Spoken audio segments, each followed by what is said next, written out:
अरे good morning तो जोर से बोलो। आज हम लोग कल आजादी के अमृत महोत्सव का ये महा महोत्सव अपने स्कूल में शुरू किए थे। तो कल हम लोग बाल गंगाधर तिलक के बारे में जाने थे।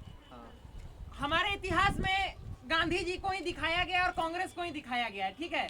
तो वो इतिहास तुम लोग जान लेते हो।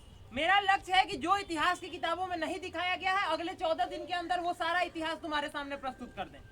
तो उसी इतिहास को दिखाते हुए एनसीईआरटी बुक जो तुम क्लास 10th में पढ़ते हो उसमें एक छोटा सा पैराग्राफ, बहुत छोटा सा पैराग्राफ में भगत सिंह, सुखदेव, राजगुरु, चंद्रशेखर आजाद को केवल एक नाम के तौर पर दिया गया है, कोई उनका इतिहास वर्णित नहीं किया गया है।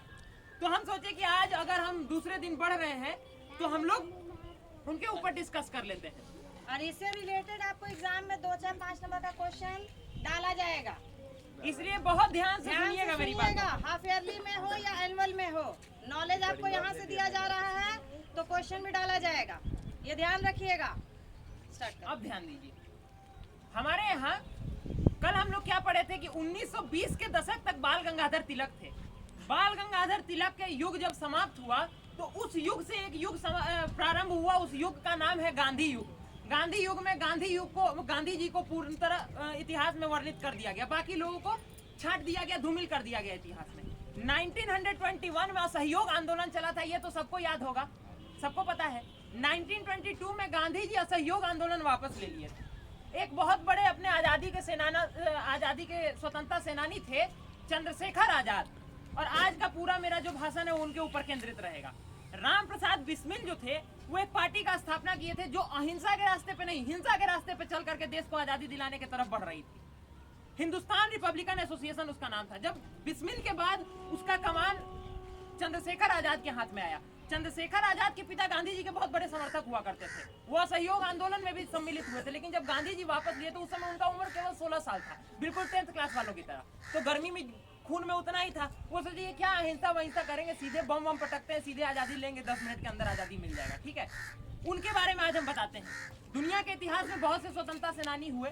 25 साल की उम्र के जब थे हमारे चंद्रशेखर आजाद, तो वो खुद से खुद को गोली मार लिए और आजाद ही रह गए जीवन भर के लिए। उनके बारे में एक छोटा सा कहानी बताते हैं। दुनिया के इतिहास में क्यों वो सम्मानित है, इसका सबसे बड़ा कारण ये है कि दुनिया के इतिहास में कई स्वतंत्रता सेनानियों के बारे में आप लोग पढ़े होंगे, लेकिन चंद्रशेखर आजाद का एक घटना है कि एक बार चंद्रशेखर आजाद के माता पिता जो थे वो बहुत बूढ़े थे, गांव में रहते थे। तो एक बार वहां से गांव से एक व्यक्ति आए और उनको कहे कि तुम्हारे माँ बाप बूढ़े हैं, तुम अपने माँ बाप के लिए तुम इतना सोना लूटते हो, काकोरी में बहुत सारे ट्रेन लूटे थे ये। तो ये कहे कि तुम इतना सोना लूटते हो, क्या तुम अपने माँ बाप के लिए मतलब 2 वक्त की रोटी भी नहीं दे सकते क्या? तो 2 उत्तर वो दिए थे। पहला उत्तर था, बड़ा ध्यान से सुनना ये दोनों उत्तर, कि माँ बाप केवल मेरे ही नहीं है, माँ बाप और भी स्वतंत्रता सेनानियों के हैं। और जो दूसरा उत्तर था वो उनको दुनिया के इतिहास का सबसे महान स्वतंत्रता सेनानी बनाता है। और दूसरा उत्तर में वो कहे थे कि अगर तुम मेरे माँ बाप की सेवा न कर पाना तो मुझे बताना, मैं रात के अंधेरे में आऊंगा और 2 गोलियां उनके सीने में उतार दूंगा, वो गोलियां उनकी भी सेवा कर देंगी। ये कहने का जो तात्पर्य था वो इस हिसाब से था कि कोई भी व्यक्ति राष्ट्र के बीच में अगर आता है, हमारा एक लक्ष्य है कि राष्ट्र को आजादी दिलाना है, अगर बीच में माता पिता भी आते हैं तो माता पिता को भी साइड में हटाना पड़ेगा, क्योंकि देश हमारे लिए सर्वोपरि था। ये उनका विचारधारा था। इस देश में उनका बहुत अपमान किया गया। आज भी इस देश की आधिकारिक तौर पर वो आतंकवादी के तौर पर उनका नाम वर्णित है इस देश के पन्नों में। परंतु उनके ऊपर 2-4 लाइन का हम पंक्ति बोलेंगे, उसके बाद आप लोगों को जाने की इजाजत होगी। एक मायावती हैं हमारे यूपी की, पहचानते तो बहुत लोग होंगे।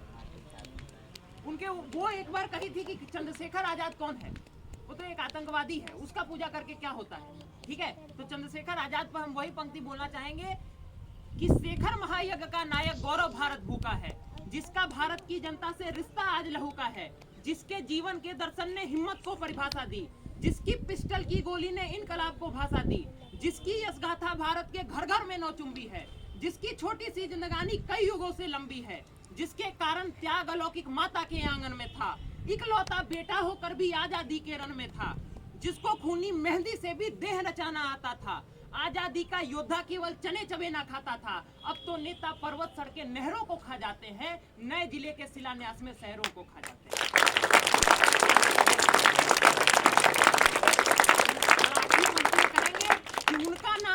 पर लो तो पलकों को झपका लेना।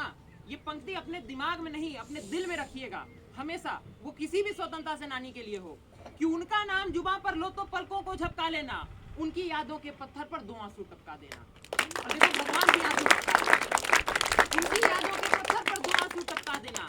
जो धरती में मस्तक बोकर चले गए, दाग गुलामी वाले धोकर चले गए, मैं उनकी पूजा की खातिर जीवन भर गा सकता हूँ, मैं पीड़ा की चीखों में संगीत नहीं ला सकता।